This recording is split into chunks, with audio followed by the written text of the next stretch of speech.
Hi hello, எப்படி இருக்கீங்க? நல்லா இருக்கீங்களா? நாம் பார்த்தீங்கன்னா, நம்ம விடிய காத்தால எந்திரிக்கிறோம் இல்லையா? அந்த விடிய காத்தால ஒரு 4 டு ஒரு 5க்குள்ள பிரம்ம முகூர்த்தம்னு நம்ம எல்லாத்துக்கும் தெரிஞ்ச விஷயம் தான்.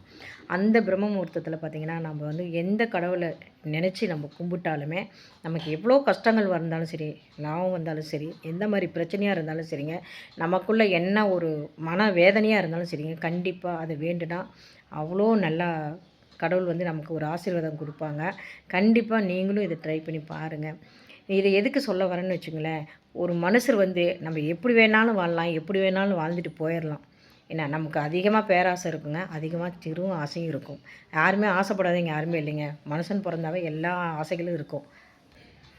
எதுக்காக நான் இதை சொல்ல வந்தேன்னா, பார்த்திங்கன்னா நிறைய சம்பாதிக்கிறவன் குறைவாக தாங்க சாப்பிடுவான். ஆனால் குறைவாக சம்பாதிக்கிறவன் நிறையா சாப்பிடுவான். அந்த மாதிரி வந்து வாழ்க்கையில் அடுத்தவங்களை பார்த்து நம்ம ஆடம்பரத்தை பார்த்தோம்னா நம்ம வாழ்க்கையில் ஒரு நிம்மதி கிடைக்காதுங்க. நம்ம என்ன தான் இருந்தாலும் நம்ம சம்பாதிக்கிறத இருக்கிறத வச்சு சந்தோஷமாக பண்ணி பாருங்கள். அதை விட அழகு எதுவுமே இல்லை வாழ்க்கையில். என்னோடய கருத்துக்கள் நல்லா இருந்தால் கமெண்டில் சொல்லுங்கள். பாய்.